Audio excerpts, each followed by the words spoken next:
Ольга, скажите, пожалуйста, вот мы сейчас говорим о том, что вчера прошла акция из компании «Стратегия-18». Вы тоже принимали в ней участие. Расскажите, пожалуйста, как прошло вчерашнее мероприятие, как люди вышли и как выразили свой протест. Прошло оно на удивление спокойно. Это далеко не всегда так в Санкт-Петербурге.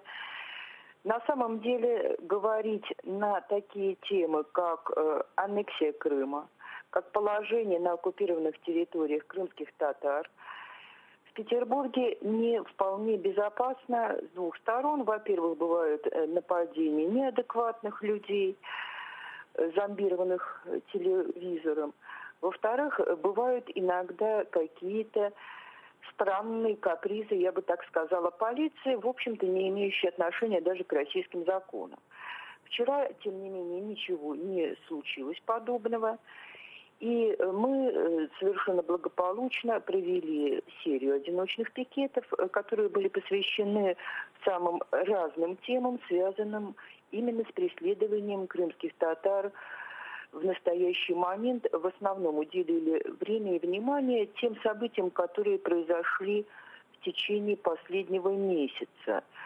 И, конечно же, вот этому сталинскому по сути своей и по срокам своим, и по типу ведения расследования делу, именно симферопольскому делу Хизбут Тахрир, мы прекрасно понимаем, что в этом большом кусте дел, связанных с преследованием якобы за принадлежность к этой религиозной организации, очень много ветвлений. И вот этот страшный приговор вчера 5 человекам вынесенный, конечно же, привлек наше внимание, и мы все высказались по этому поводу. Скажите, пожалуйста, как вообще люди реагируют? Мы знаем, что вследствие того, что российское телевидение, ну, может, это громко названо, пропаганда, наверное, более всего подходит для этого слова, показывает то, что никаких притеснений в Крыму нет, то, что там происходит эта борьба с реальными преступниками. И люди, к сожалению, в своем большинстве, наверное, верят этому. Как вот реагируют те, кто вот проходит мимо вас, тех, кто стоит вот с такой своей жизненной позиции?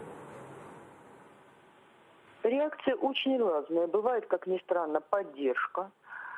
Но они более отчетливо реагируют на флаг Украины. Непосредственно, если мы его поднимаем, мы обычно на этих акциях поднимаем 2 флага из принципа. Это флаг, естественно, крымских татар, национальный флаг, и флаг Украины как подчеркивание того, что только при возвращении Крыма под юрисдикцию Украины возможно решение проблем крымских татар и решение проблемы национальной автономии в том числе. То есть все это должно происходить уже после деоккупации Крыма фактически. И вот эти 2 вещи, они связаны самым неразрывным образом. Так вот, люди реагируют больше, конечно, на флаг Украины. Они сразу понимают, на какой позиции мы находимся, потому что, собственно, тема преследований крымских татар, она очень мало известна. И мы уже более 2 лет, начиная с ноября 2016 года, ежемесячно об этом говорим. Тем не менее, узнаваемыми пока не стали ни флаг, ни символика, ни вообще представление о том, что есть такой страдающий сейчас народ в Крыму. И телевидение, судя по всему, еще не до такой степени накалило страсти вокруг именно крымских татар, хотя некоторые из недоброжелателей начинают что-то говорить заученное о террористах. На что мы стараемся даже не реагировать, потому что переубеждать такого рода людей совершенно бесполезно. Это вариант, в общем-то, зомбирования самого настоящего. Мы увидели, что это измененное состояние сознания, в котором человек не способен воспринимать информацию. Мы больше ориентированы на людей неосведомленных, коих большинство, кто подходит, фотографирует, изредка заговаривают с нами, мы им тогда даем развернутые комментарии своей позиции. объясняем, в чем дело. У нас есть хэштеги, по которым, на плакатах прямо, по которым можно найти информацию.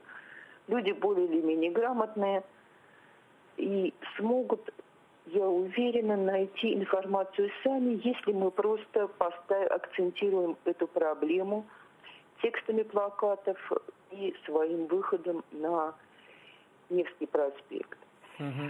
Есть часть людей, которые сочувствуют, но таких довольно мало, и они действительно реагируют скорее на проукраинскую позицию, чем, собственно говоря, на проблему крымских татар, о которой большинство просто не знает. А скажите, пожалуйста, вот я видел, что во вчерашней вашей акции использовался тот плакат, с которым на одном из последних заседаний вышел Эдем Ага Бекиров, что сначала забрали молодежь, потом стариков, потом женщин, кто следующие дети. С чем связано то, что вы выбрали на вчерашнее мероприятие именно этот плакат? Ну, во-первых, с большим уважением к Бекирову непосредственно, к его личности. Потому что это, конечно, потрясающее мужество, которое он проявляет сейчас, находясь в невыносимых для него условиях, без лечения, без медицинской помощи. Фактически это пытки, то, что с ним делают. И тем не менее он заступается за других, он выходит за права других. И мы знаем прекрасно, что в Крыму этот плакат, с которым он вышел в суде, моментально стал тиражироваться. И мы не нашли ничего лучшего, чем повторить то же самое. Точно так же мы в свое время в апреле растиражировали плакат «Мы крымская солидарность», который тоже прошел, как мы знаем, сплошной полосой по Крыму. Таким образом мы просто подчеркиваем преемственность, связь какую-то с борющимися в Крыму людьми, борющимися за свои права, за свою идентичность, за право сохранять национальное достоинство. Мы их, конечно, бесконечно уважаем.